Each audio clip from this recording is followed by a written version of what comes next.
What's going on, guys? Capine here and welcome back. And in this video I'll be featuring a strong team in the Jungle Cup. The Jungle Cup's a very RPS or alignment dependent meta with the flyers, mud boys, lanterns, grass types everywhere. With that said, I wanted to build more of a neutral team to try and make your matchups more about how you play them instead of just strictly alignment, which is how I came upon this team. Dubwool on the lead with Wild Charge for all the flyers, as well as the opportunity to reset that defense drop that comes with using the move. Vigoroth on the safe swap because it's just the strongest Pokemon in this cup, and Skarmory to round it out. This team is played in more of an ABC style instead of ABB, hence it being neutral, where you don't really ever swap out of a lead matchup because even if it's a -1 for the Dubwool, Vigoroth will tend to have a good matchup in the back, as that Pokemon that's supposed to be the Vigoroth answer is on the sheep instead. And with that, let's get right into the battles. Alright, getting to the first battle, we lead Dubwool into Vigoroth. Now this is one matchup you're going to see very often, and I recommend playing it out by throwing 5 double kicks and then the charge move for good timing. If your opponent throws after 7 counters, which is good timing for them, then you'll have to throw your second body slam right away so you can get your move off before them. But the reason I say after 5 double kicks and not 3 is because you want your opponent to throw first. If they throw their body slam right away, which is after 5 counters, this will allow you to get both of your body slams off on good timing. But either way, if your opponent lets both of your body slams go, then you'll stay in with the sheep, let them take you out, where you'll then come in with your Vig to get the counter down. If you throw both of your body slams and they shield one of them, then you're going to want to swap into your own Vig, shield their move, then counter down. But here you'll see my Vigoroth got a very nice counter head start. They end up bringing in Talonflame, of which by no means is an answer to a Vigoroth that's up energy, as we can just go for one rock slide, get their shield, and then outpace to the second rock slide to take out that Talonflame, where they have a Quagsire in back. We get to this body slam after 4 more counters, which is on the CMP tied to their Aqua Tail. So that body slam does land. This Aqua Tail will take us out. We can bring in our Skarmory from here, and once the opponent sees the Skarmory, they realize the match is over, so they concede the match. GG's. Next battle, we lead Dubwool into Shadow Abomasnow. And if you notice, this team is triple strong against Abomasnow. So realistically, you should never lose against an Abomasnow or a Guzzlord lead if you play it out like the way you see here. A very common team is going to be that Abomasnow Vigoroth safe swap with a lantern behind it. So I should have thrown that body slam, the second body slam, as soon as I got it instead of over farming, because here you'll see that I'm not going to be able to get it off because I lose the CMP tie, but it's not going to make a difference because you'll just stay in with your double, get off 2 of your own body slams, and then swap into your own Vig. And what's the Abomasnow going to do? They're not going to come into a Vigoroth up on energy. They just won't.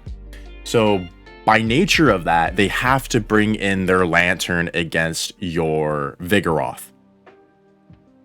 In which case, your Vigoroth deals with their lantern, and your opponent thinks, oh, good, I'm safe. My Abomasnow is away from their Dubwool, it's away from their Vigoroth. Surely they don't have a third answer to it. Well, yeah, you do in the Skarmory. So like normal, we're loading up on energy.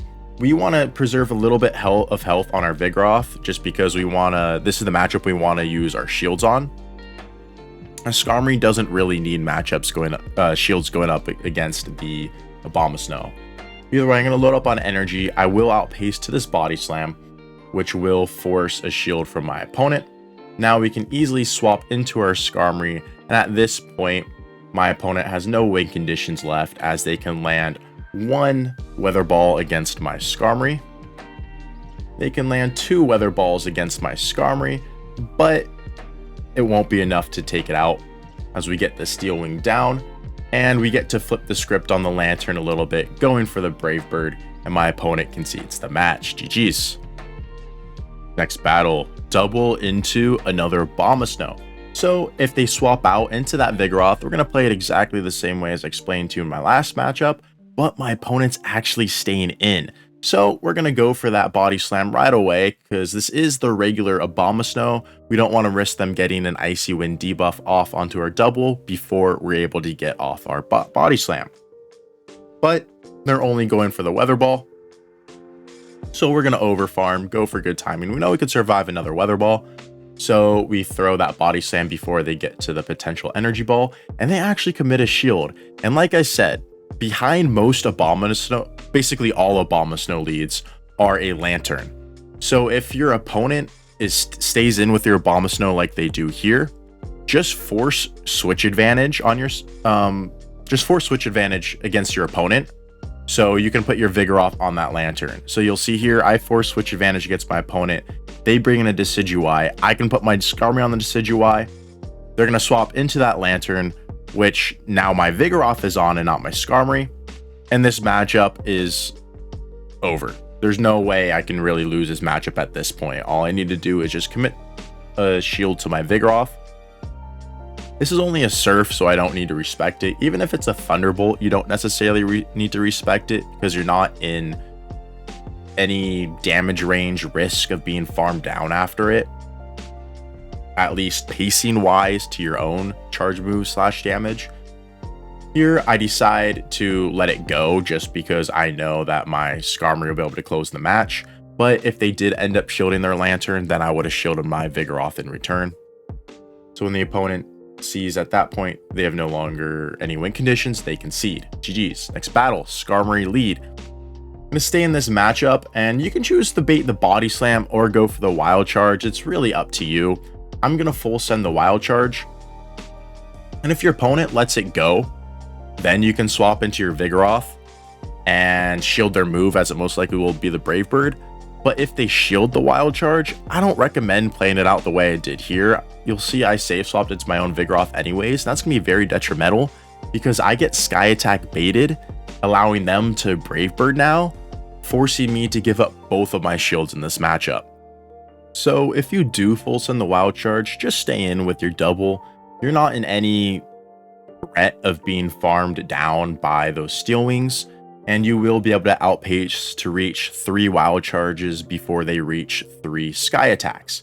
And Skarmory Leads are often accompanied by something weak to Grass in the back, such as the Quagsire you see here, a Whiscash, or even potentially a Lantern. So by forcing that shield advantage, you can guarantee that you put your Skarmory on something that's not the Lantern. But in this matchup, like I said, don't recommend playing it out how I do here. I bring in my double against the Quagsire. Luckily, it is the second Mud Boy in the back and not the Lantern, because you do get to land 1 Body Slam, farm up on energy. You want to save my double for later to potentially reach another Body Slam in the end game. So I'm going to swap into my Skarmory now. We do catch the Scald. This is a non-Shadow Whiscash, so it is going to take 3 moves to take out my Skarmory. That first Scald does land. We bait with the Sky Attack. We do get the shield. They're going to be landing another Scald here. We're going to load up on energy, and they will outpace us to the 3rd Scald before we reach our move, which they are going to get off. And now I have to rely on my double to try and close out this game, which I am able to outpace, just make it to the Body Slam before they reach a Mud Bomb. And now I'm going to have to hope that my double is just healthy enough to make it to a move against the Skarmory. It is not, as we get Steel Wing down, and my opponent takes the match. GG's. Next battle, Dubwool Lead into Wigglytuff.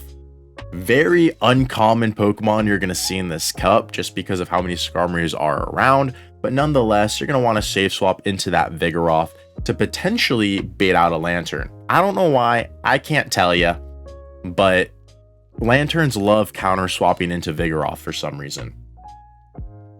Plus, Vigoroth has a better matchup into that Wigglytuff, so either way, it's the right thing to do, I guess you could say, is to safe swap into your own Vigoroth there.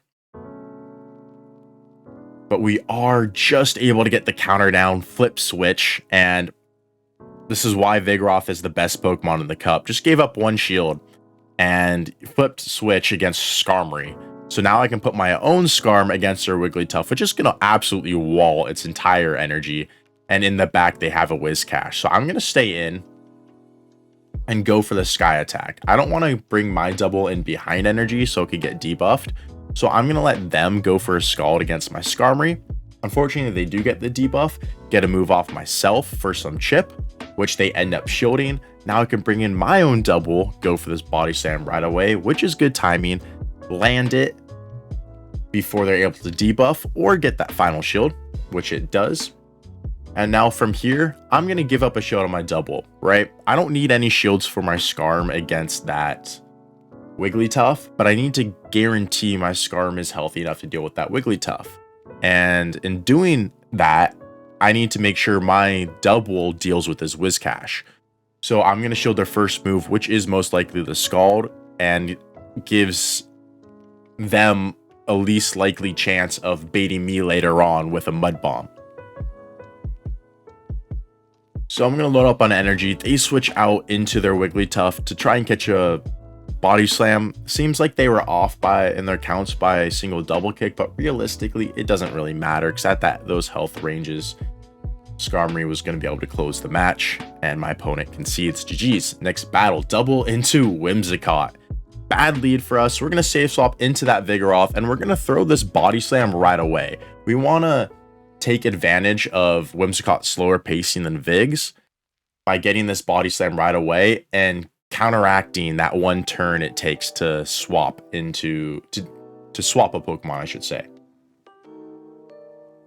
So now they bring a Talonflame into the Vigoroth, and guess what? Bringing a Talonflame into Vigoroth is an extremely risky move because we have those double super effective Rock Slides.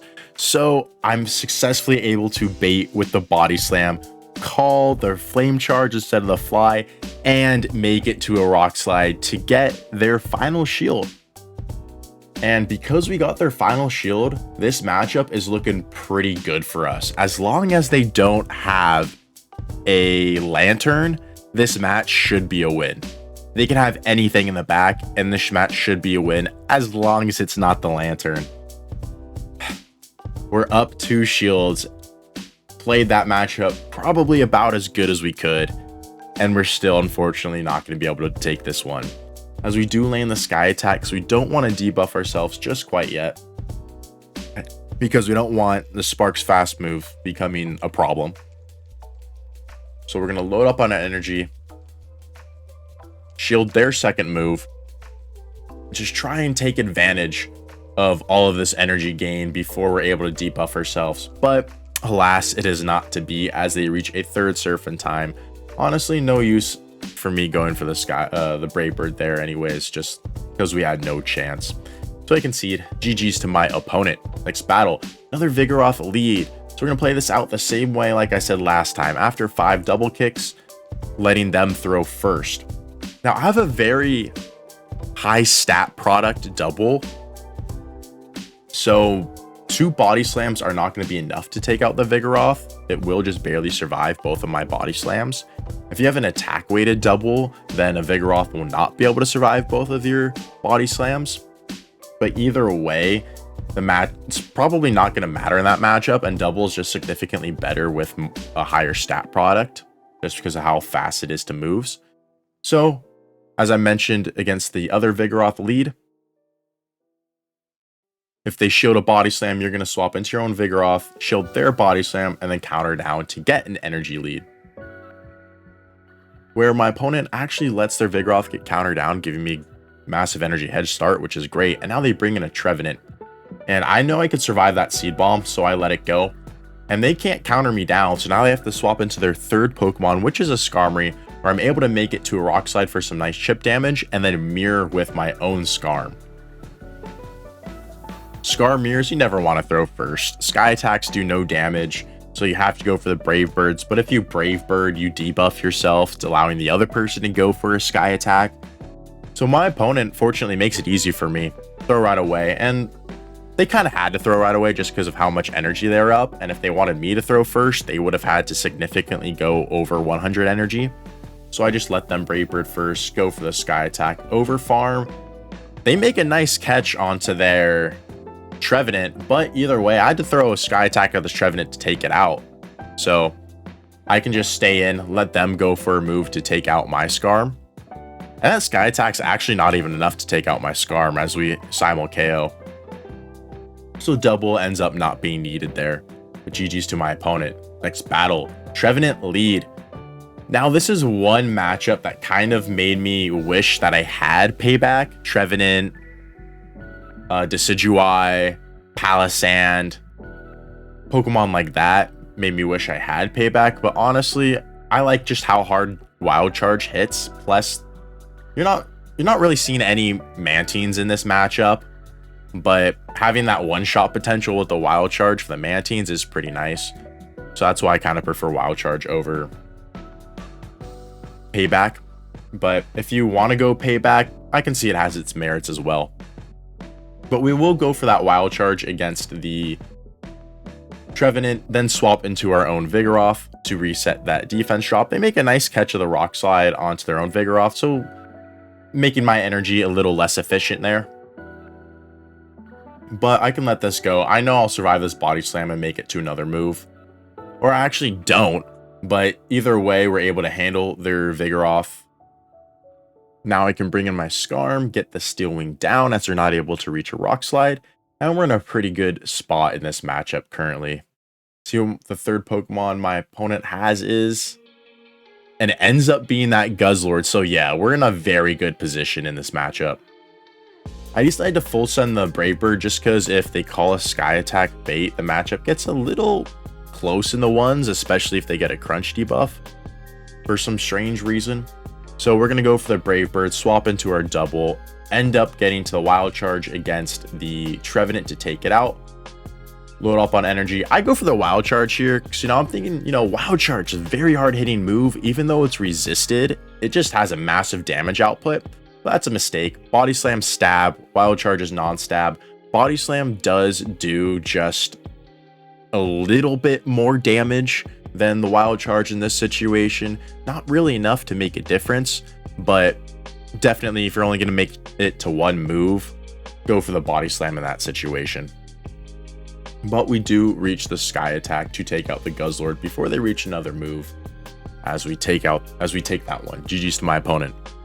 Next battle, Shadow Steelix Lead. You're going to stay into this matchup and throw your Body Slam after 5 double kicks. I say after 5 double kicks just so you can threaten a potential Payback and have the chance of grabbing a shield off your opponent.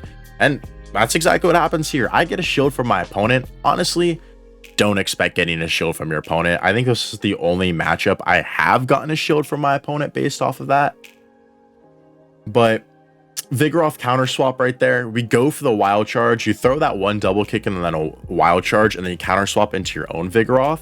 You'll be able to one shield and counter down their Vigoroth before they reach a second Body Slam, which is pretty nice. As you'll see, we do get the counter down. Now my opponent actually brings back in the Steelix, which is very surprising since they're taking super effective damage from my own Vig. First Body Slam lands. Second Body Slam is going to land as well. Now they're going to throw a Crunch. Crunch does do just a little less damage than a Body Slam from a Vigoroth, for reference. And instead of continuing to take counter damage on their Steelix, they make a very nice play and snipe it with their Altaria. But what this Altaria doesn't know yet, but it does now, is that I have a Skarmory waiting for it. Altaria is surprisingly able to make the ones very, very close against Skarmory if you go straight Sky Attack, but Skarmory is still able to take that matchup. As we let the Sky Attack go, load up on energy, go for another Sky Attack, which will force their final shield. And from here, I can give up my shield, and this should just be a win. In comes the Steelix. We swap into our Dubwool to get the double kick down. We end up leaving with a Body Slam, which is very nice, so that guarantees the win for us. But realistically, we didn't need that Body Slam, as Skarmory would have been able to outpace their Altaria either way. GG's. Next battle, Talonflame Lead. Very difficult lead for us, and you can't really throw on good timing in this matchup. So I like throwing after 6 double kicks. Again, you can bait the Body Slam or full send the Wild Charge. That's up to you. I bait with the Body Slam, and my opponent calls it. Very nice call by them. So I'm going to make a call of the Flame Charge back, but it is the Fly. Fortunately, we are able to survive the ensuing Incinerate, as well as the next Incinerate, to reach yet another Body Slam, so my opponent snipes with their own Vigoroth. And I bring in my own Vig here, just because I'm expecting Talonflame Lead, Vigoroth safe swap. The goal of the Vigoroth safe swap a lot of times is to bait out an opposing Skarmory for something weak to it in the back, like an Abomasnow. So I make that read here, which is why I bring in my own Vigoroth. Potentially may have not been the best read, just because now my own Skarmory has to deal with the rest of that Talonflame, but I'm playing my chances here considering that Talonflame is already very low. Now they bring back in the Talonflame to try and get an Incinerate down, so I only throw one counter in the move. I don't want to risk not getting off that Body Slam for their final shield. And now I'm going to have to hope I can Steel Wing down before their Talonflame gets off one more Incinerate. They swap out into a Zweilous. It's middle evolution. And even if they're running Dark Pulse, which Zweilous do, this matchup is not going to matter. It's only going to matter if I can Steel Wing down before that Incinerate registers. But my opponent ends up going for a Body Slam anyways, recognizing that that damage is kind of irrelevant, or just trying to get to 2. But either way, we go for the Brave Bird to ensure they KO, and we do get the Steel Wing down, GG's to my opponent. As mentioned, the whole idea behind this team was to try and find more consistency in an otherwise RPS meta, and I do have to say it did pretty well. And feel free to try the team out yourself if so inclined. Anyways, thank you guys so much for watching. I really do appreciate you. If you enjoyed it, please drop a like, subscribe, and comment down below. Love to hear what you have to say. And with that, I'll catch you in the next one.